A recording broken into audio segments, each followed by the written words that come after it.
feel like the standard grief and loss advice out there just doesn't cut it? Like, it's just not enough. Even if you got to the place of acceptance, that still there's like a resigned sadness, like an emptiness. Well, if so, this video is for you. I want to offer you a different way of processing the loss, in a way that, for me recently, I had lost my cousin William. And as I think about him now, I'm smiling because I don't experience the loss the way I used to. And I want to share that with you.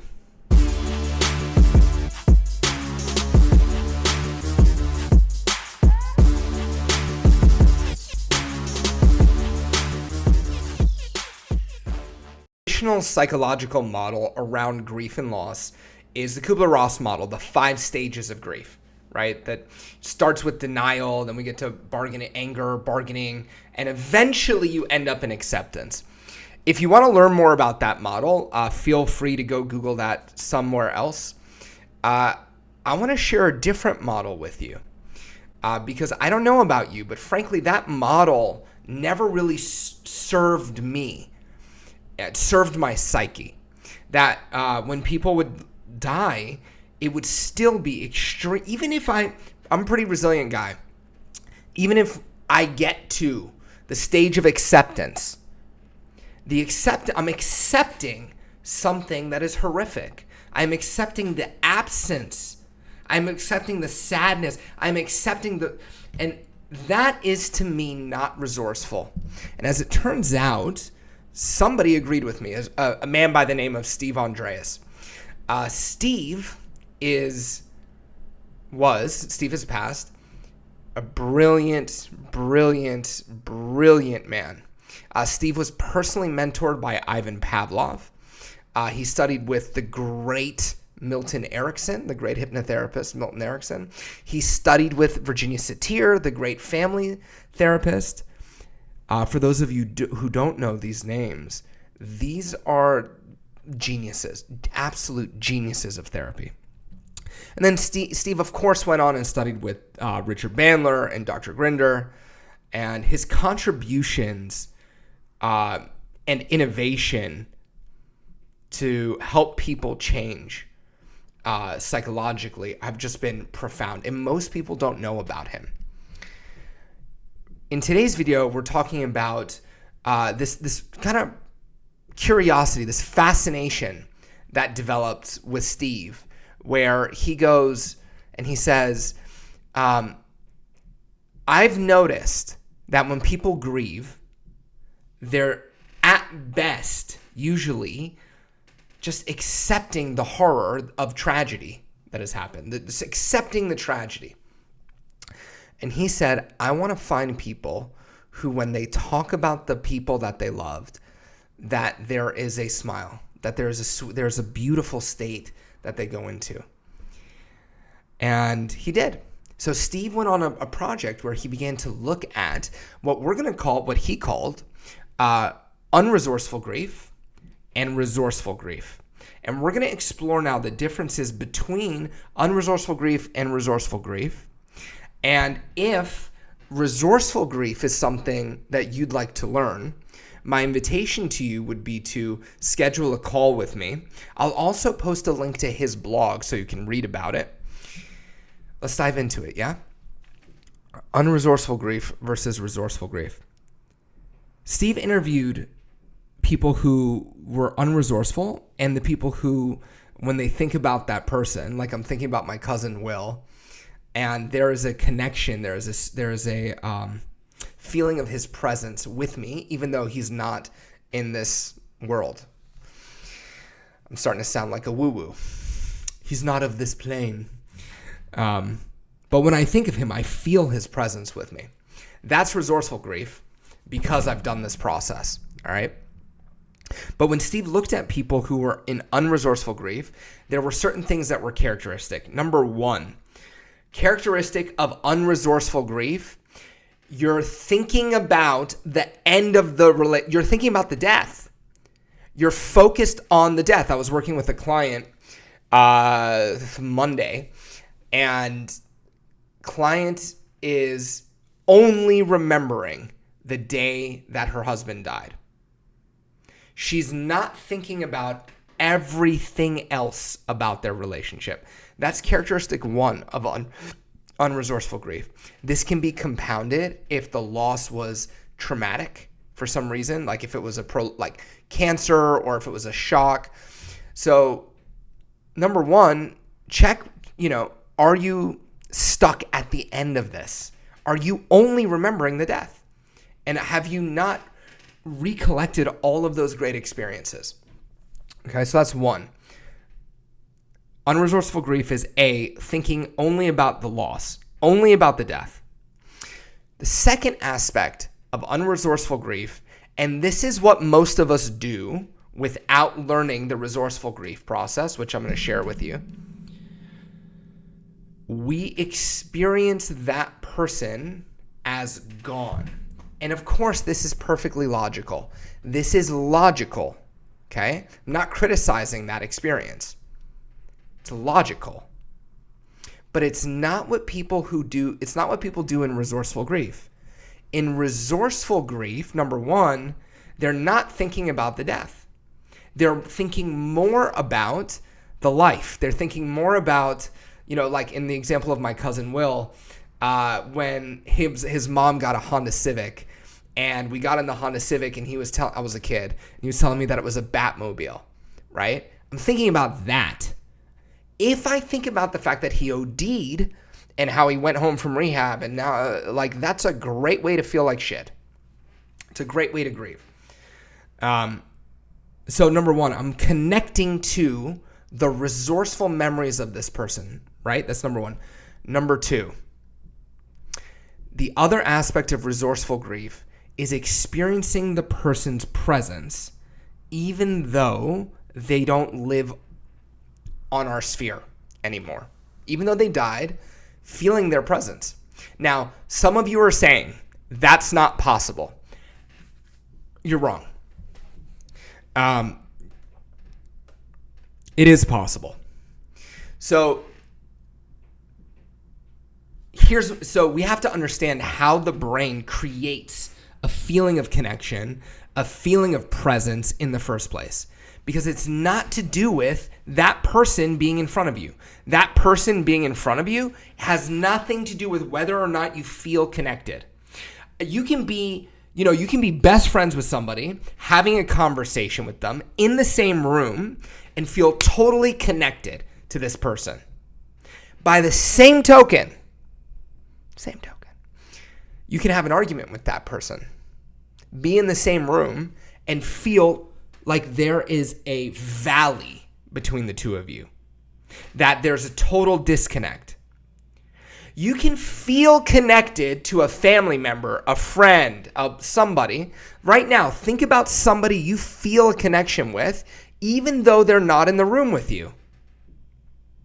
You have to realize connection is an inside job. Connection is an inside job.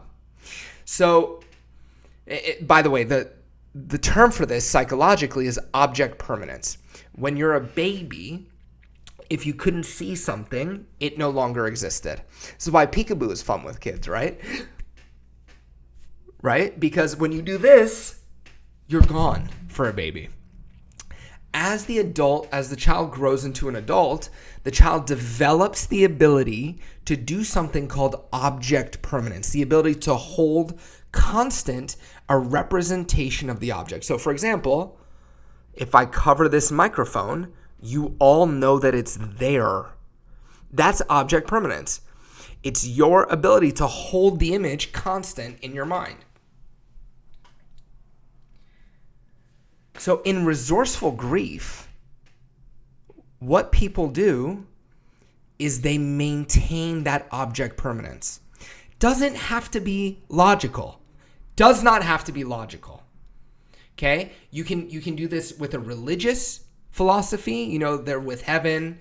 If you're a non-dual thinker and you realize that the identity that you call Peter Schwartz is only a construct of the mind, and that really everything is connected, in which case you don't really ever lose anything anyway.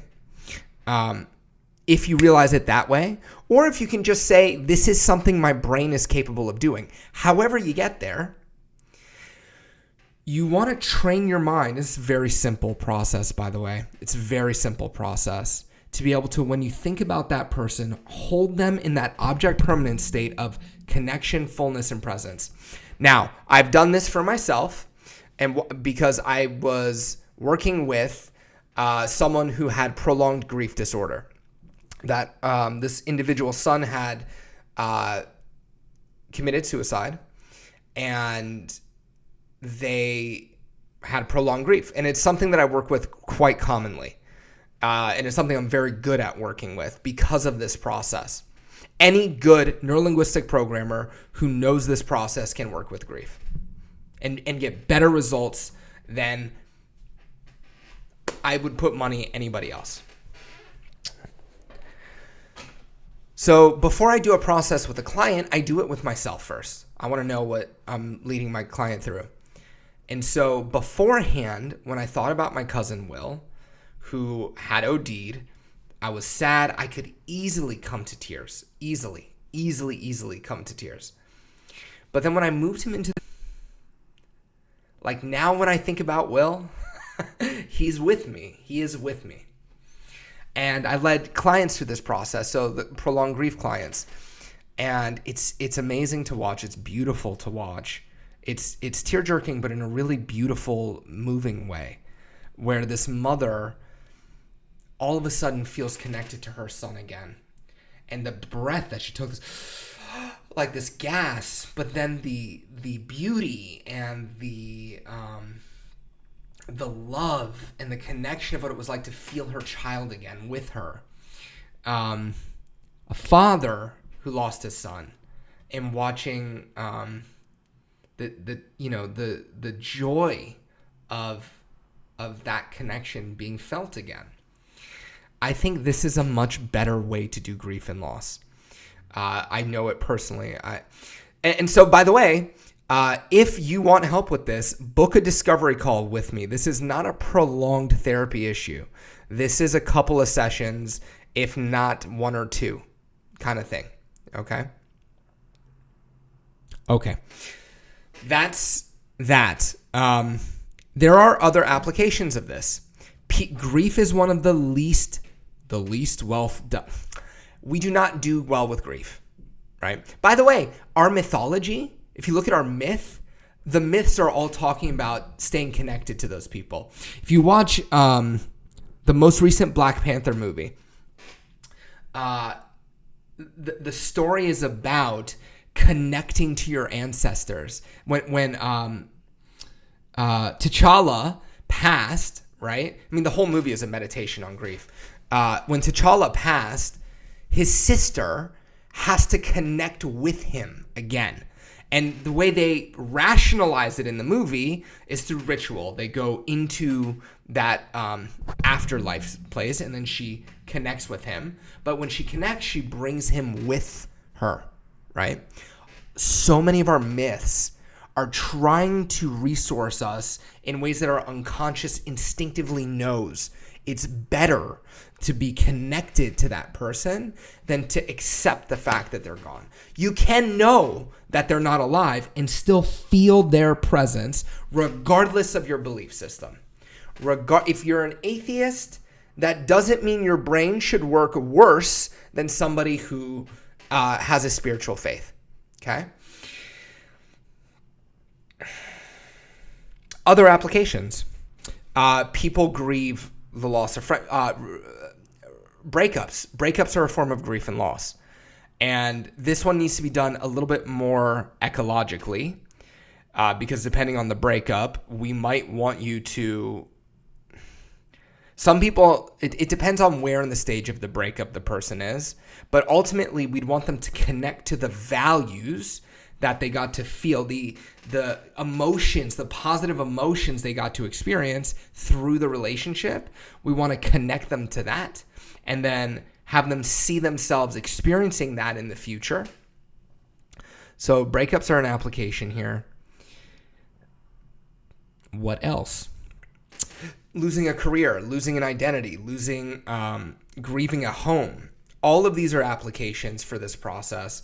It is one of the most miraculous processes I've ever seen. So I really encourage you, if you don't know how to do this for yourself, to reach out to somebody and get yourself some help with this. It will change the way you think about that person, people, etc. And for me personally, I mean, getting to watch my clients transform is one of the most fulfilling things in life.